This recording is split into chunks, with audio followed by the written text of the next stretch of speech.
নমস্কার বন্ধুরা, আপনাদের সবাইকে স্বাগত জানাই।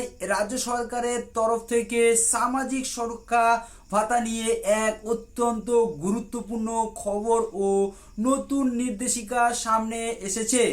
বয়স্ক নাগরিক, বিশেষভাবে সক্ষম ব্যক্তি এবং বিধবা মা বোনেদের জন্য সরকারের পেনশন ও সহায়তামূলক ভাতা স্কিমগুলোতে এক বড়সড় পরিবর্তনের সিদ্ধান্ত নেওয়া হয়েছে।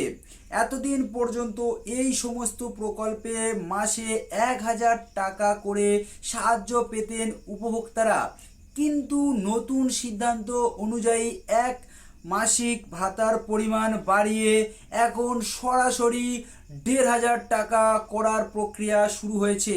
তবে এই বর্ধিত টাকা পাওয়ার ক্ষেত্রে রাজ্য সরকারের তরফ থেকে বেশ কিছু কড়া শর্ত এবং নির্দিষ্ট নিয়মাবলী জারি করা হয়েছে। আগামী আগস্ট মাসের প্রথম দিন থেকেই নতুন হারে এই টাকা সরাসরি উপভোক্তাদের ব্যাংক অ্যাকাউন্টে পাঠানো শুরু হবে। তবে তার আগে প্রত্যেক আবেদনকারীকে নিশ্চিত করতে হবে যে তারা সরকারের এই নতুন নির্দেশিকাগুলো যথাযথভাবে মেনে চলছেন কিনা। প্রথমেই আসা যাক বয়সের নির্দিষ্ট নিয়মের বিষয়ে।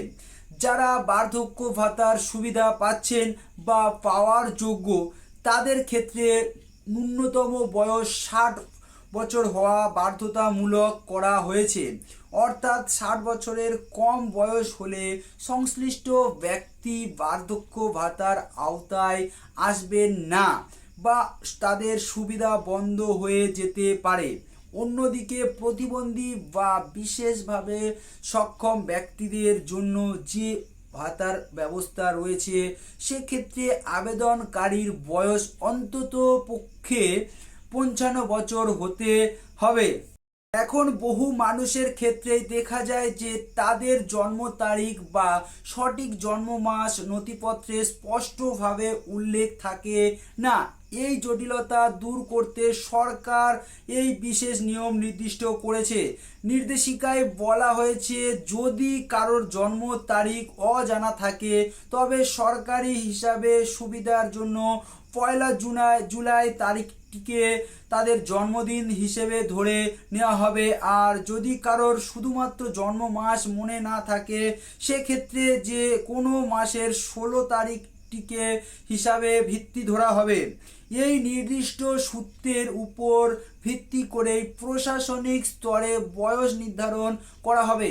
যদি পর্যালোচনায় দেখা যায় যে নির্ধারিত বয়সের শর্ত পূরণ হচ্ছে না, তবে সাময়িকভাবে সেই পেনশন বা ভাতা স্থগিত হতে পারে। বয়স সংক্রান্ত নিয়মের পাশাপাশি আরও একটি অত্যন্ত কড়া শর্ত যুক্ত করা হয়েছে, তা হলো স্থায়ী বাসিন্দা হওয়ার প্রমাণ। সুবিধাভোগীকে অবশ্যই অত্যন্ত বিগত 10 বছর ধরে এই রাজ্যের স্থায়ী বাসিন্দা হতে হবে। আবেদন যাচাইয়ের ক্ষেত্রে আধার কার্ড, ভোটার কার্ড এবং ব্যাংক পাসবুকের জেরক্স কপি জমা নেওয়া এবং সেগুলো মিলিয়ে দেখার কাজ অত্যন্ত সতর্কতার সঙ্গে করা হচ্ছে।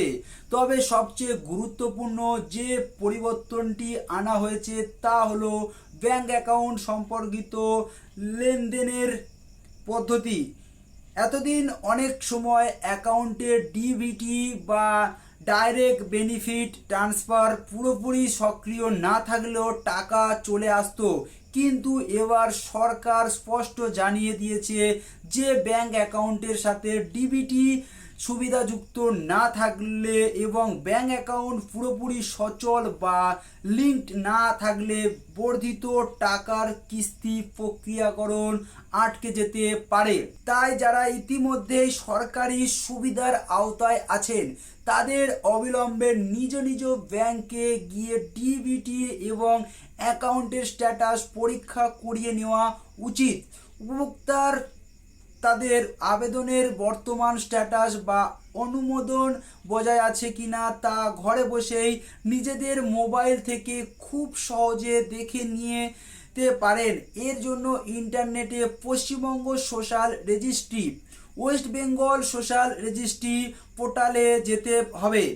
এই অফিসিয়াল ওয়েবসাইটে প্রবেশ করার পর নাগরিক সুবিধার উদ্দেশ্যে যে সিটিজেন ও ফ্যামিলি লগ ইন বিকল্পটি রয়েছে সেখানে প্রবেশ করতে হবে।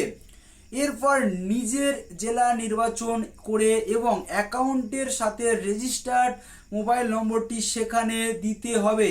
স্ক্রিনে ভেসে ওঠা নির্দিষ্ট সিকিউরিটি কোড বা ক্যাপচারটি নির্ভুলভাবে ঘরে টাইপ করে ওটিপি জেনারেট করতে হবে। মোবাইলে আসা ওটিপিটি ইনপুট করলে স্ক্রিনে আপনার আবেদনের স্ট্যাটাস পরিষ্কার ফুটে উঠবে। যদি পোর্টালে আপনার স্ট্যাটাস অ্যাপ্রুভ বা অনুমোদিত দেখায় তবে নিশ্চিত থাকুন যে সমস্ত যাচাইকরণ প্রক্রিয়া সফল হয়েছে এবং বর্ধিত টাকা আপনার অ্যাকাউন্টে যথাসময়ে পৌঁছে যাবে। আর যদি সেখানে পেমেন্ট নট ইনিশিয়েটেড দেখায় তবে আতঙ্কিত হওয়ার কিছু নেই, কারণ পরবর্তী পেমেন্ট সাইকেলে ধাপে ধাপে সরকারি নিয়ম অনুযায়ী টাকা ছেড়ে দেওয়া হবে। অনেকেই প্রশ্ন করেছেন যে যারা নতুন করে বার্ধক্য, বিধবা বা প্রতিনিধি ভাতার জন্য আবেদন করতে চান তাদের ক্ষেত্রে বর্তমানে অনলাইনে ফর্ম তোলার সুবিধা আছে কিনা।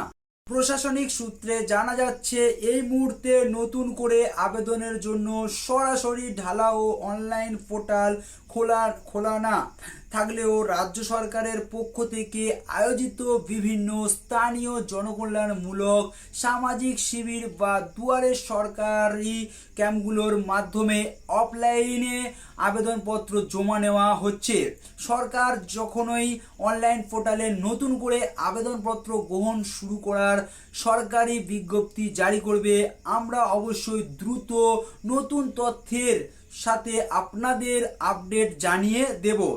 তাই নিজেদের নথিপত্র এবং ব্যাংক অ্যাকাউন্ট ডিবিটির এর সাথে সঠিকভাবে যুক্ত আছে কিনা তা একবার চেক করে নিন, যাতে ভাতা পেতে কোনো ধরনের সমস্যার মুখে পড়তে না হয়।